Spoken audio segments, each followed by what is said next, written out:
The American family, the backbone of our country.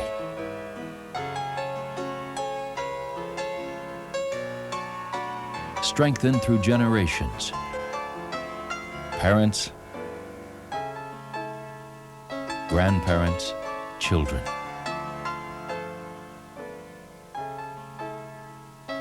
Each caring for the other over many years. Sticking together, helping one another, especially in times of need. Like the Eagers of Reston, Virginia. If I'm not there at dismissal time today, you guys go to extended day.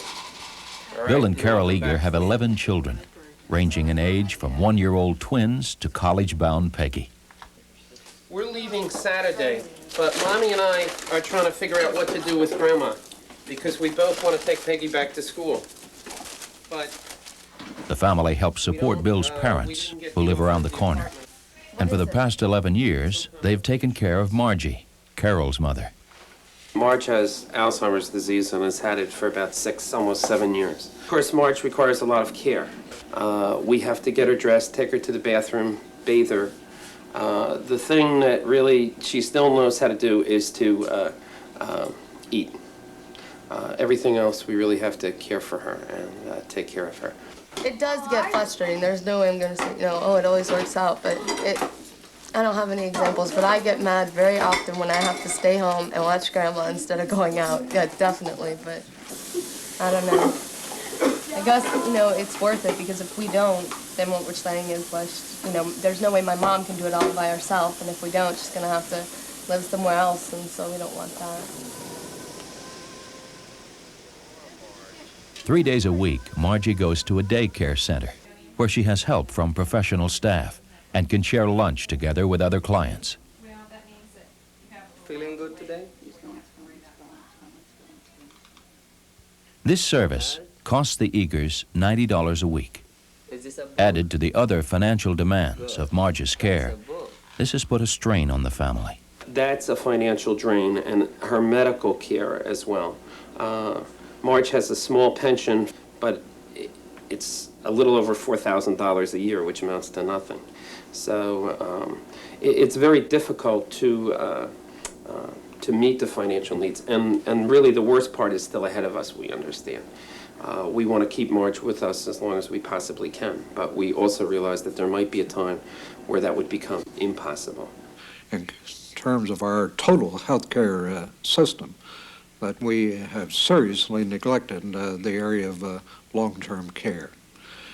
You get one illustration of that as far as Medicare is concerned. Medicare does a pretty good job of helping older people and the handicapped people deal with acute illnesses, but it does a very, very poor job as far as long-term care is concerned. There's also a Medicaid program. This is the kind of program that would provide some long-term health care. There's a problem with it, and the problem is that you have to divest yourself of all your resources before you become able to receive Medicaid. And for elderly people, this is a terrible problem. They're very proud, and they don't want to have to do this. And certainly as we look at the private insurance industry, they've only recently begun to come into the picture, and they have provided some policies, but the premiums are high, and they're not, those policies are just not available to very many persons.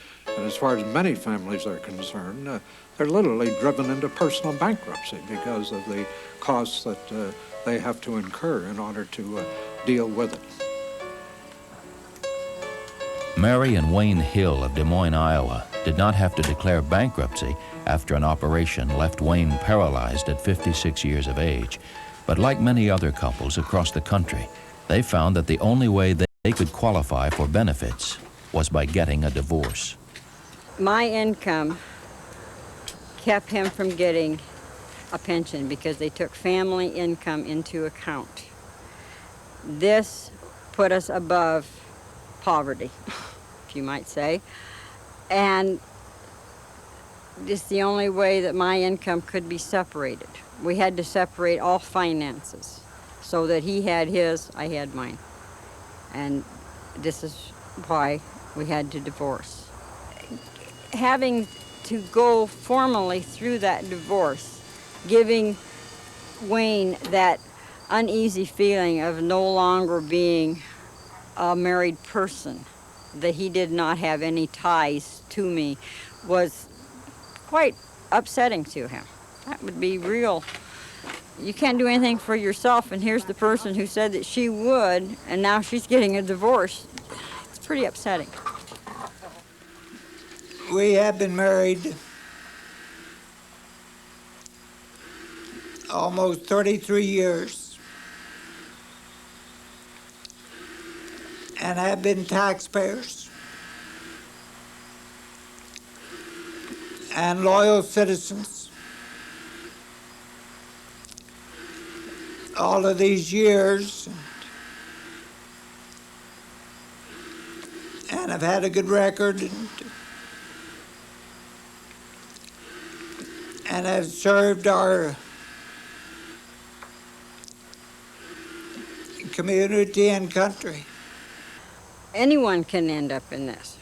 I mean, who knew when he went in for surgery that he would come out with no movement? Who knows when you're going to drive down the freeway and you have an accident? Anybody could be in the same situation at any time.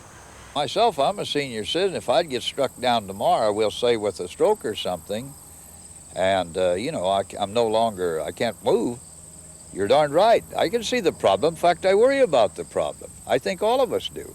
You know, I worry about my mother, who's in her early 60s, very healthy, but I worry about her, because I don't see, what's going to happen down the road. I don't have the financial resources to support her.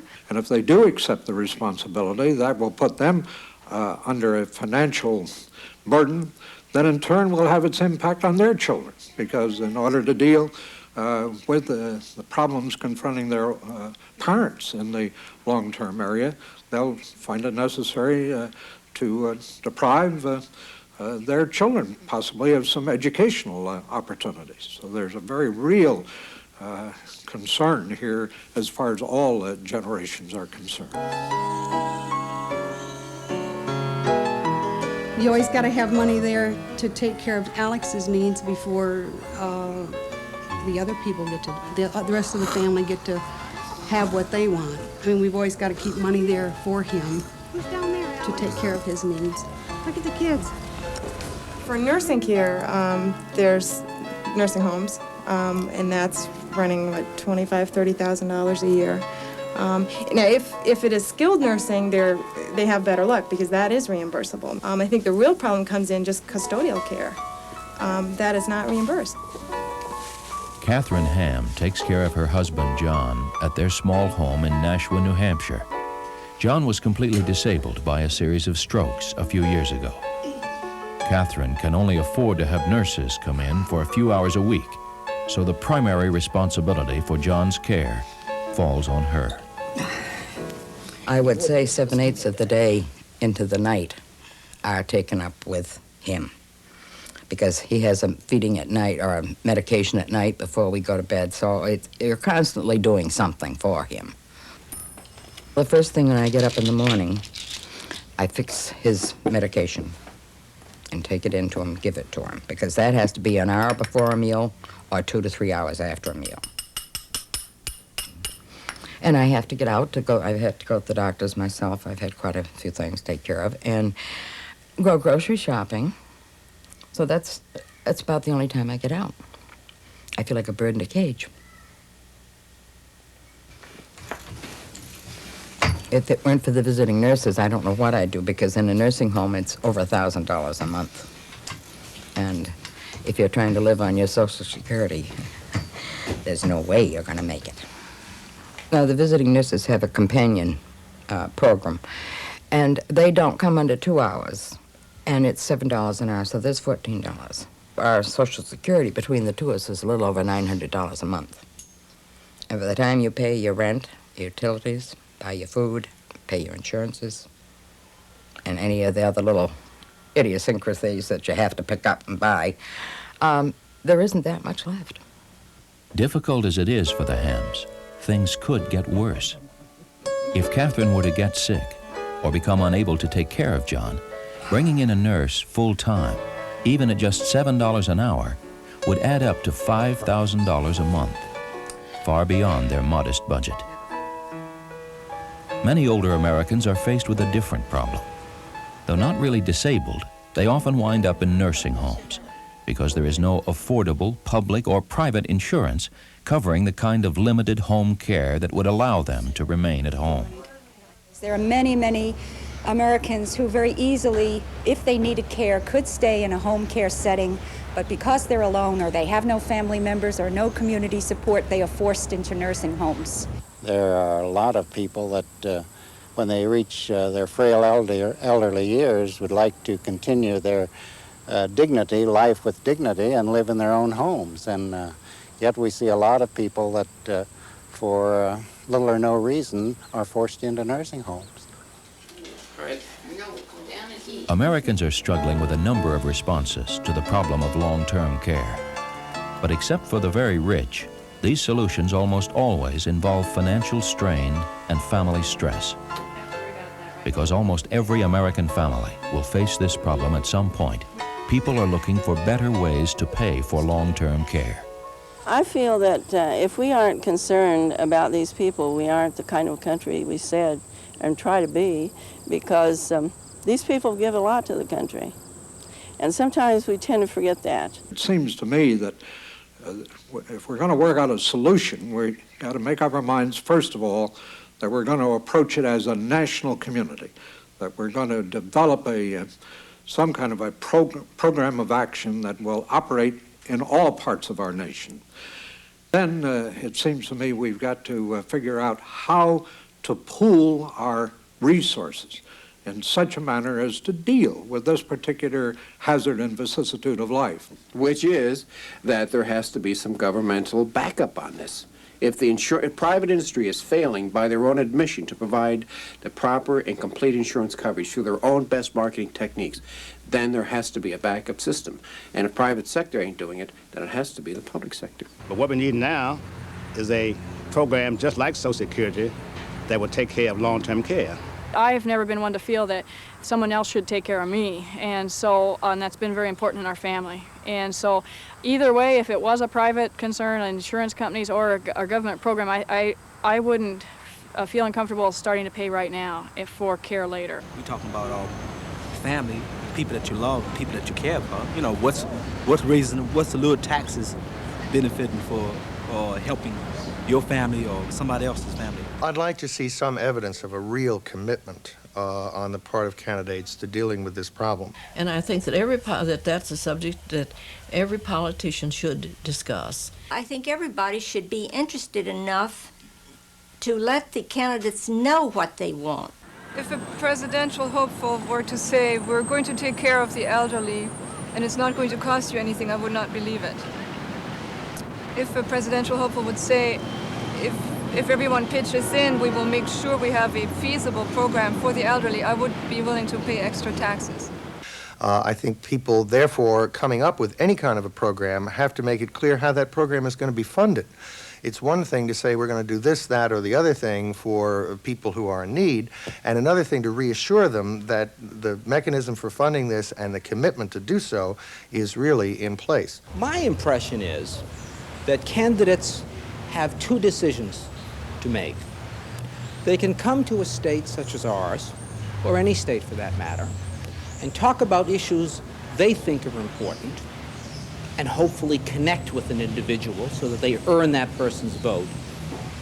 But it's a hell of a lot smarter politically to talk about issues that the voter is already interested in and that affects them. It makes a candidate seeking the presidency look into the eyes of a couple who are frightened, who don't know where they're going to wind up when their modest savings completely dissipated.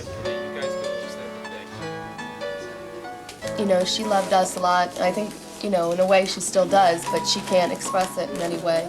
I think when she was well, you know, like when my parents would go on trips, she was always watching us.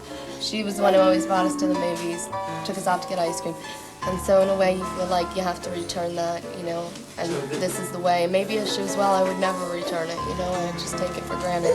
The issue that we try to give our children, or the value, is that there is something above the quality of life, and that is the sanctity of life. And that because Marge is a person, she has value. And because she's dependent upon us does not change that value.